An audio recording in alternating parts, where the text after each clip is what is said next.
¿Qué tal amigos? ¿Cómo están? Muy buenos días, muy buenas tardes o muy buenas noches, dependiendo de dónde nos estén mirando a través del YouTube. Estamos arrancando este nuevo episodio de Apolíticos a través del canal Palito TV. Y tengo el agrado de presentar a mi invitado de hoy. Está con nosotros el diputado Jairo Guiteras. ¿Qué tal, querido Jairo? Dani. ¿Cómo andamos? ¿Cómo están, hermano? Un aplauso, por favor, para el diputado Jairo. Querido Jairo, bueno, para la gente que no sabe, Jairo, aparte de ser político, es una gran persona, un buen abogado. La verdad que es mi amigo hace muchísimo tiempo. Pero hoy, querido Jairo, te tengo en otra faceta. Te agradezco por haber sido mi invitado. Te hago la consulta para la gente. ¿Quién es Jairo? Querido Gary, primero que nada yo quiero agradecer la invitación, quiero agradecer el espacio, el cariño es recíproco, la amistad de muchos años. Jairo es un padre de familia, esposo, amante del fútbol, es otra de las pasiones que compartimos. Buen amigo, sincero, abogado, ahora como diputado y también como candidato a diputado uninominal por la circunscripción 51. Ahora candidato a diputado. Te hago una consulta. Vos sabés que uno mira antes para venir, ¿no? ¿Estudiaste en Harvard? Hice una especialidad en gestión de crisis y administración de campaña. Bueno, hasta ahí vamos a llegar. ¿Cuántos hijos, querido Jairo? Tengo dos hijitas, una de 13 años, recién cumpliditos, y la otra de 3 años. Qué feliz son. Yo tengo uno de 4, así que bueno. Querido Jairo, antes de seguir, espero que estés con hambre porque vamos a comer. Le agradezco a mi casa, a Burger Match, que siempre me atiende de 10.000 maravillas. Yo quiero la de miel, por favor. Yo, la verdad que todas son tan ricas acá. Venís siempre, ¿no? Vengo. Sos cliente. Sí, y a mi hijita le encanta. Si no venimos, pedimos. Yo una bacon cheese, por favor. Bacon cheese, por favor. Perfecto. ¿Con qué soditas la desean? Yo con Pepsi, Pepsi Flat, Fanta, Guaraná, Sevena y agua. una guaraná para mí está bien. A mí con esta agüita estoy perfecto. Bueno, perfecto. Querido Jairo, ¿cómo es que empieza tu vida? ¿Te haces abogado? ¿En qué momento? ¿Vivías en el Beni o ya vivías en Santa Cruz? Como se dice, yo soy un pan hecho de diferentes harinas. Yo nací en el Beni, pero viví en el Beni solamente un año. Después nos trasladamos con toda mi familia a vivir a La Paz. Estudié en el Colegio Alemán de La Paz hasta mis 16 años. De ahí viví un periodo en Alemania. Volví y ahí me quedé a vivir en Santa Cruz. Yo hice la promoción en Santa Cruz, el último curso del colegio. Estudié en la universidad en Santa Cruz y ya después me caso muy joven, no había terminado la universidad todavía, y en algún momento me voy a hacer una especialidad afuera, me voy a hacer una especialidad a Barcelona, y estando en Barcelona vienen todos los conflictos del referéndum del 21 de febrero del 2016, y ese fue el bichito que me picó para... Hasta ahí no había política. nada con la política, no había nada. Absolutamente nada. Eras un chico normal. Era un chico que se dedicaba únicamente a estudiar y a trabajar, porque yo trabajé desde mi primer semestre haciendo pasantías y bueno, ya estaba con un trabajo seguro, me fui a hacer el máster con un trabajo, entonces esperaba volver y seguir trabajando en el ámbito jurídico, en un estudio jurídico, pero cuando ya veo todo lo que viene pasando el 2016, sentí la necesidad de involucrarme. Hasta ese momento no me interesaba para nada la política. Para nada. Para nada, para nada. Bueno, y arranca, yo recuerdo que, ¿cómo se llamaba esto? Yo ahí te conocí por primera vez. Empezaron a ver estos movimientos, ¿se llamaban? Plataformas. Plataformas, ¿no? Eran movimientos, plataformas. Y había la del Mechero, la no sé qué, la 21F, había la Yo Me Comprometo, la SOS Bolivia, o sea... Exactamente. Yo empiezo, de hecho, en SOS Bolivia, con Eduardo Gutiérrez. Empezamos... Eduardito, le mandamos un abrazo, Eduardito. Un abrazo para Eduardo, un gran amigo. Que renovado, gran persona. Renovado, y además, dicho sea de paso, fue mi compañero en la universidad, en un par de materias. Él estudió un periodo de tiempo Derecho, y ahí fuimos compañeros. Entonces... Muy amigo de Samuel, él. Sí, amigo, muy amigo de muchas personas, en realidad es una buena persona, amigo de Samuel, amigo de Branco, amigo de Leo Roca, otro gran amigo nuestro igual. Entonces, yo empiezo con Eduardo en las plataformas. Tuvimos un par de conversaciones mientras yo estaba estudiando afuera, y me pide que cuando yo llegue me involucre en las plataformas en esta lucha de la defensa del voto ciudadano del 21 de febrero. Ahí vos, cuando te dice que te involucré, ahí te viene automáticamente a toda la gente que tenés que meterte en esto, tenés que involucrarte, uno invita o lo invitan. Siempre viene la pregunta, ¿y qué voy a hacer? ¿Y qué hay que hacer? Claro, nadie le enseña a uno este oficio, ¿no? No tenés, primero, no era una tarea política, porque las plataformas tenían esa particularidad. Eran un movimiento ciudadano que no respondían a ningún partido político. Yo creo que se dan en un momento de crisis de representatividad política y surgen estas plataformas como una forma de protesta ante la poca representatividad que ejercían en ese momento los políticos. Te hago una consulta sobre una reconsulta. ¿Los políticos manejaban ciertas plataformas? Entiendo que había una plataforma que se llamaba Bolivia Dijo No, que tenía control, o que un partido político ejercía control sobre esta plataforma particular. Yo no podría hablar de las plataformas a las que yo no pertenecí. A la que yo pertenecí, SOS Bolivia y Generación 21. Generación 21, ya no hay esa, ¿no? Ya no. Y las pocas que quedan creo que han perdido su esencia. Ahora sí creo que responden a intereses políticos, o tienen conversaciones políticas, o siempre están apoyando a un candidato o apoyando ¿Las una plataformas gestión. eran los activistas de ahora? Sí, eran los activistas. A ver, yo creo que hay momentos y hay coyunturas que generan y despiertan el activismo. Cuando tenemos, por ejemplo, crisis de incendios en el departamento, aparecen muchísimos activistas medioambientales. Cuando tenemos... Que creo yo que son los más honestos. Sin duda alguna. Yo comparto lo mismo. La defensa del medio ambiente, de la fauna, de la flora, de los animales, creo sin duda alguna que son los más honestos y lo más loables. En ese momento la coyuntura era la defensa del 21 de febrero, del referéndum, de la democracia, del voto de los ciudadanos. Ya habíamos ganado y de ahí el conflicto era que se respete esa decisión de la gente. No se respeta primero, ¿no? Primero no se respeta, anuncian una candidatura, hay una sentencia constitucional, hay represión, hay marcha. En ese momento ya yo había vuelto. Ni campaña hizo Evo Morales, ¿no? No hizo ni campaña. No Hubieron algunos aquí en Santa Cruz que le hicieron alguna campaña pidiendo la reelección de Evo Morales, pero Evo Morales estaba muy tranquilo en el sitial en el que estaba. Cuando ya yo había vuelto y estábamos ya en las movilizaciones por el respeto del 21 de febrero, incluso la policía llegó a gasificarnos dentro del comité cívico. Lógicamente estas movilizaciones ciudadanas encontraban refugio y encontraban una casa en el comité cívico, como te decía, ante la carencia de representación política. Y ahí se llegó a meter la policía a reprimirnos dentro del comité cívico. Las plataformas sí no eran parte del comité. No eran parte del comité. Era un ente independiente, ¿no?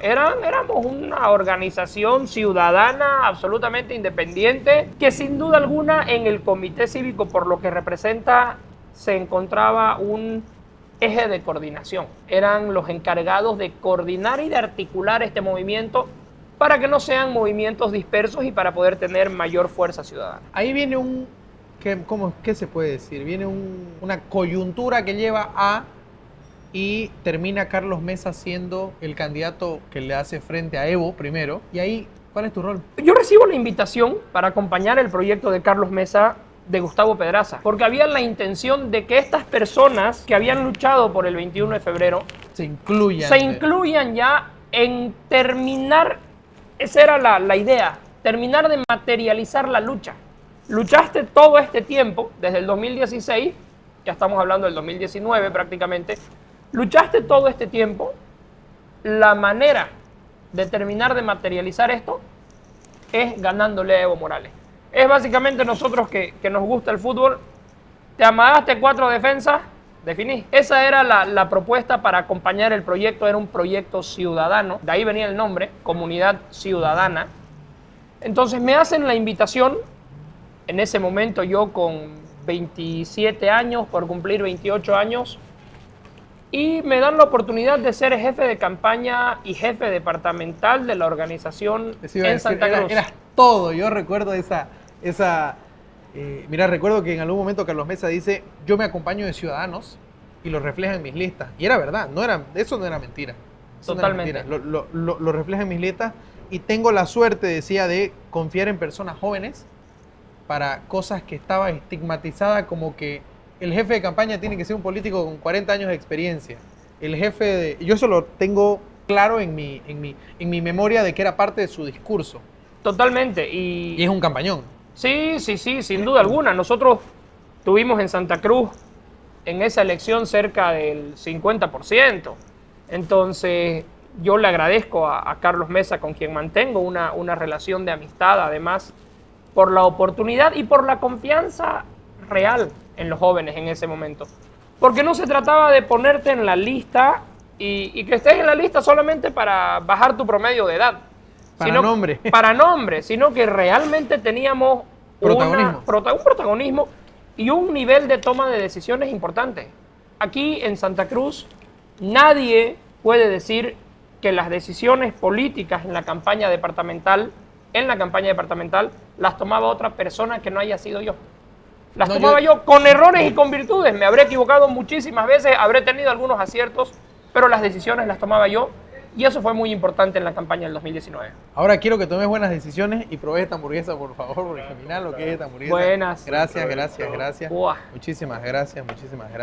Te agradezco, muchísimas gracias. Gracias, mi hermano. Jairo. Esto se ve buenísimo. Esta es la mía, muchísimas gracias. Así que espero que estés con hambrecinga. Espero que estés con hambrecinga para que comamos. Las papas aquí son fantásticas. Son buenas. Todo es rico aquí. Bueno, a ver, ahí es donde quería llegar. Ya te metes y sos... O sea, realmente toda decisión, 2020 también, pero 2019 Sí. más. Es que 2020 es un año, vamos a llegar ahí, pero es un año muy feo. 2019, yo fui jefe de campaña y jefe departamental 2019 y 2020.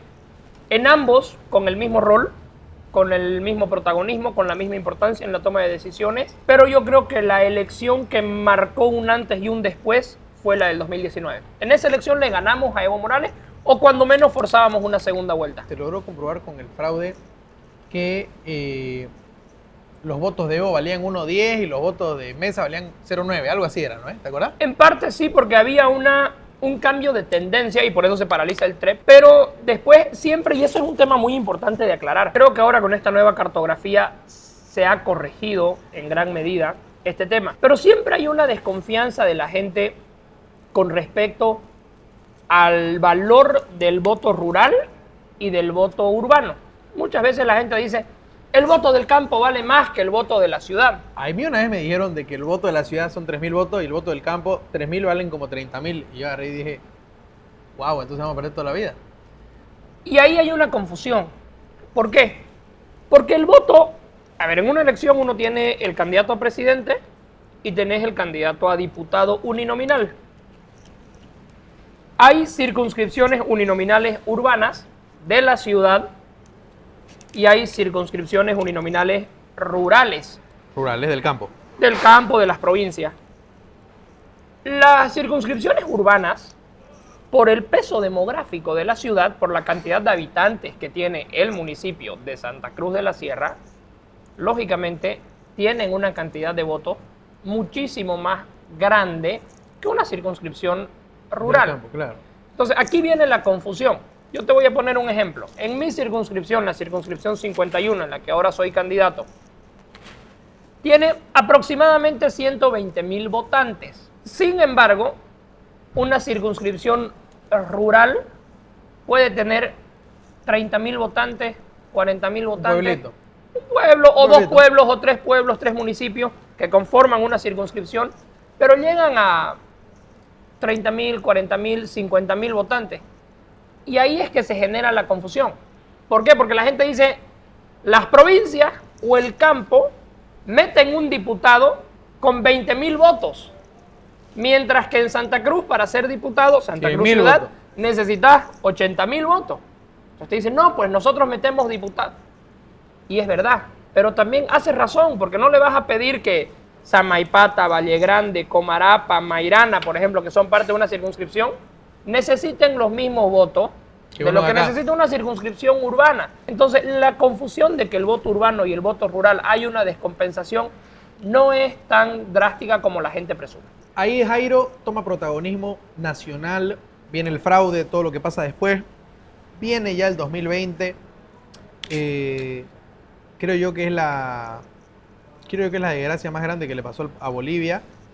Peleamos contra la pandemia, peleamos contra el masismo, peleamos contra Yanine, peleamos contra el uno, el otro, y ahí, ¿qué pasa realmente? ¿Por qué Carlos Mesa no fue, complicó mucho todos los territorios? ¿Camacho? Yo creo que no. A ver, yo creo que complicó mucho una mala gestión dentro del gobierno transitorio.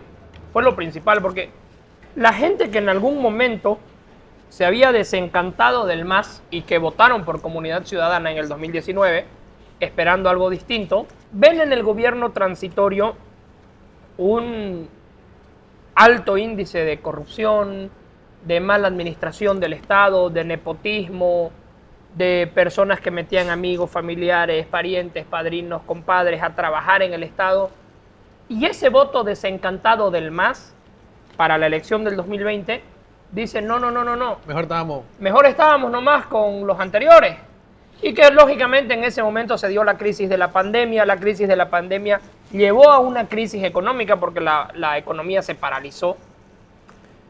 Vino el tema del confinamiento. Ahí se paraliza la economía y esa gente que había votado por el MAS y que después cambió su voto a Comunidad Ciudadana prefiere volver a votar por el MAS. Yo creo que ese es uno de los índices que sin duda alguna Más claros, digamos. marcaron una tendencia de dónde iba a migrar el voto, y de ahí una participación del gobernador Luis Fernando Camacho absolutamente legítima, porque yo considero que todos tienen el derecho de participar en un proceso electoral. Es democracia. Si no, no es democracia. O sea, no podés hablar de defender la democracia y restringir el derecho de participar a unos o a otros, salvo que exista una prohibición, como es el caso de Evo Morales. Eso es otra historia. El voto de la gente migró por una decepción ciudadana a cómo había administrado el gobierno durante estos 12, 14 meses, el gobierno de transición. ¿Es verdad que no hizo campaña Carlos Mesa? A ver, Que tenía un poco... Él era una persona de riesgo, o sea, estamos hablando... Él era una persona mayor. Entiendo de que primero, obviamente, todo el mundo le tenía aterrada la pandemia, ¿no? O sea, no sabíamos cómo tratar el COVID. sin duda alguna. A ver, yo creo que primero todos teníamos miedo de salir, ¿no? Había un grado de paranoia colectiva, de que nadie quería salir, nadie quería juntarse con gente. Pero de ahí a decir que no hizo campaña creo que es un poco distante. ¿Por qué? Porque no habían las condiciones. Es decir, no fue una decisión personal de Carlos Mesa, no, yo no hago campaña para no contagiarme. No habían vuelos, o sea, no habían aeropuertos. Él no podía No podías hacer venir junte. a Santa Cruz, venir a... No No podías podías hacer hacer junte. mitines, no podías hacer concentraciones, no podías hacer caminatas. Entonces no se podía hacer, no estaban las condiciones dadas para hacer una campaña territorial. Que hay que diferenciar, digamos, la campaña territorial con la campaña digital. Pero sí se hizo una campaña digital bastante agresiva. Nosotros teníamos reuniones de Zoom, 4 o 5 reuniones de Zoom por día. No reuniones de coordinación, sino reuniones con sectores.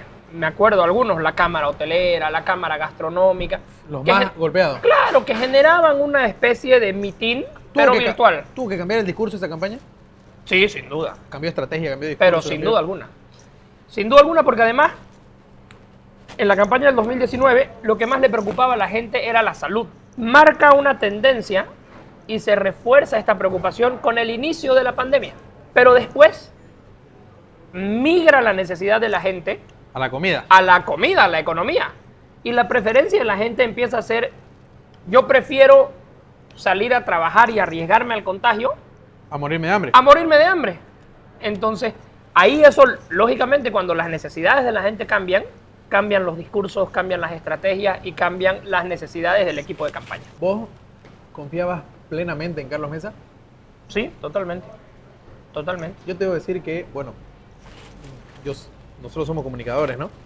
Y qué tipo para hablar impecable, ¿no? No, Impecable. brillante.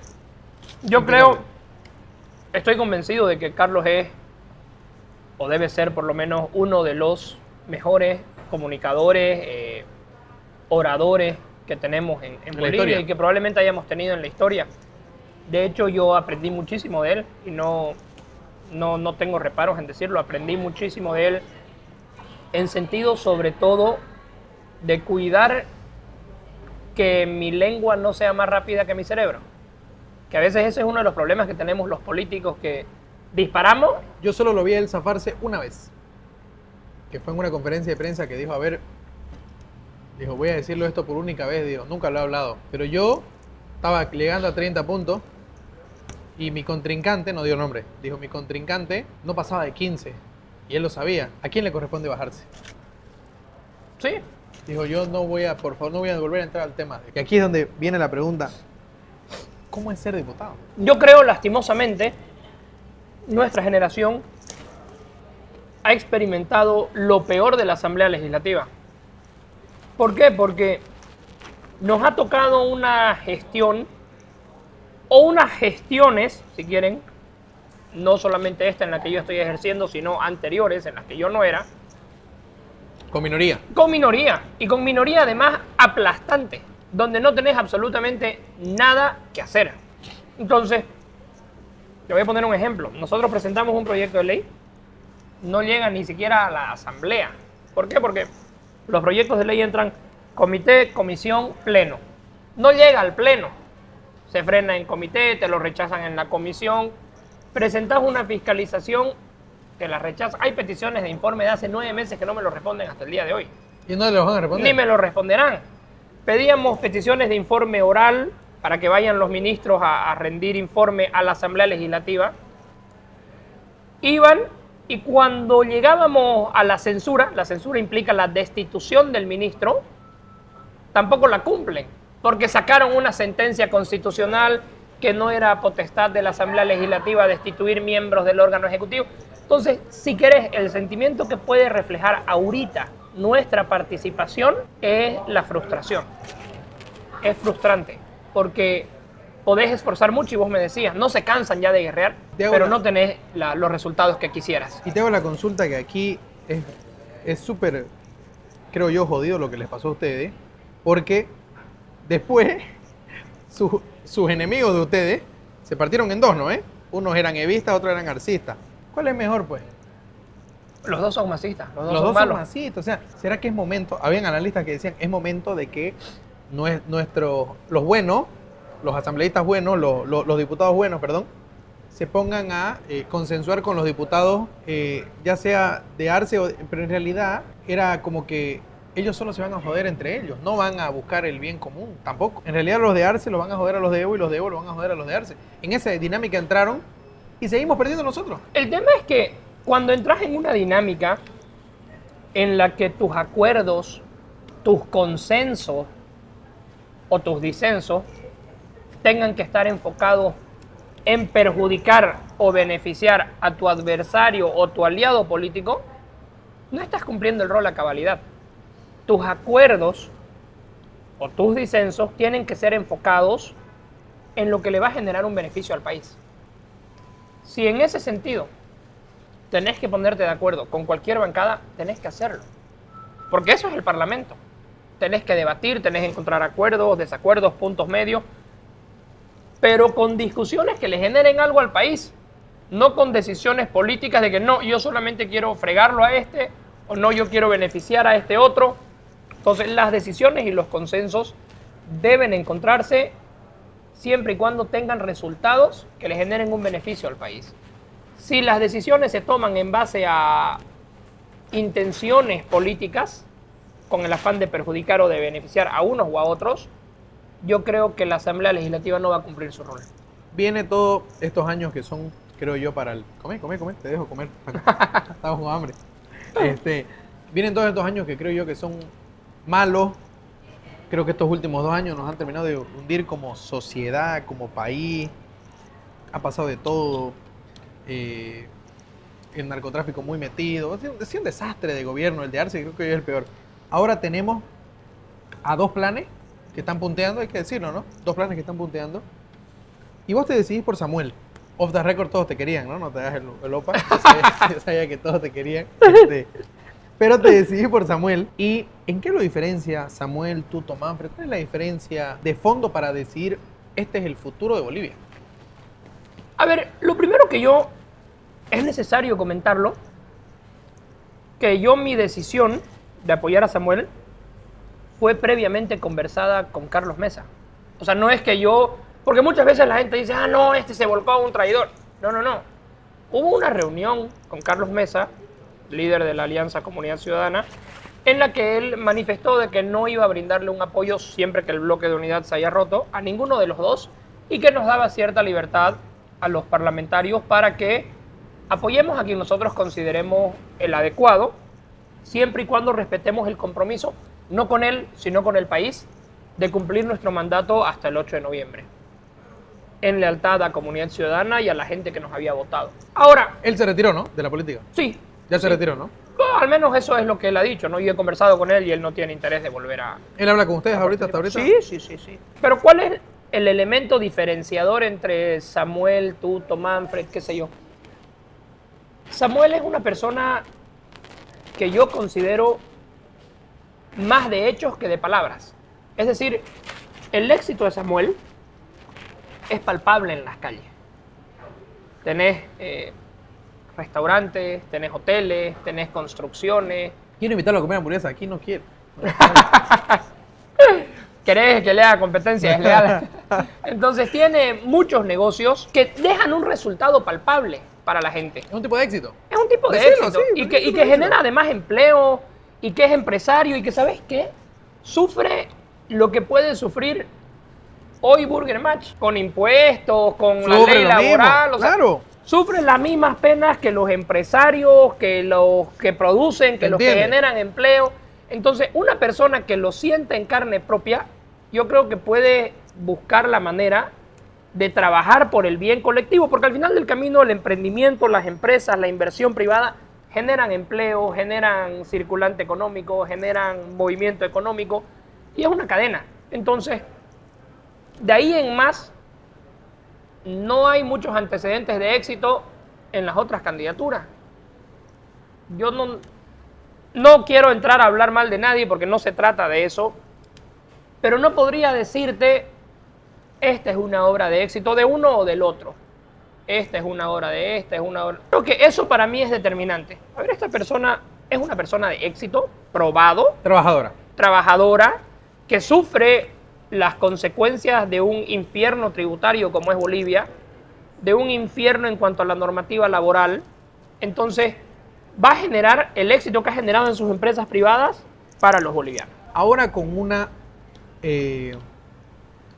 con un parlamento un poco más equitativo, si así se puede decir, es una nueva forma de hacer política, ¿no? Ahora sí se va a ver quiénes son los que van a trabajar de verdad y quiénes no. Sin duda alguna.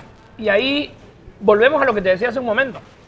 Probablemente este nuevo parlamento tenga que experimentar lo que te mencionaba hace un momento, los consensos. Algo que no se veía hace años. 20 años. 20 años aproximadamente que ha sido lo que ha estado el MAS en el gobierno. Pero probablemente este parlamento nuevamente tenga que experimentar o trabajar en los consensos que le generen un beneficio al país. Y ya no de las mayorías aplastantes, es decir, el ciclo de hegemonía de un partido político ha llegado a su fin. Más allá de quién gane la elección, pero la hegemonía política ha llegado a su fin. Y ahora vas a tener una asamblea legislativa que va a ejercer, como dice la Constitución, los frenos y contrapesos. Es decir, ya no vas a tener un órgano ejecutivo que va a atropellar y que le va a echar nomás con todo. Y que no le importa. Que no le importa nada, sino que vas a tener una asamblea que va a generar un peso, que va a generar un contrapeso y sobre todo, que esperemos que así sea, que va a generar debate. Te hago la consulta ya para ir cerrando. ¿Cuál es el compromiso de Jairo con Bolivia? Para este nuevo partido, digamos, para este nuevo, para esta nueva gestión. A ver, Como Jairo individual. mira, yo en esta ocasión que soy candidato a una circunscripción uninominal, representar un territorio particular, he escuchado muchos candidatos uninominales y candidatos a diputados que le mienten a la gente.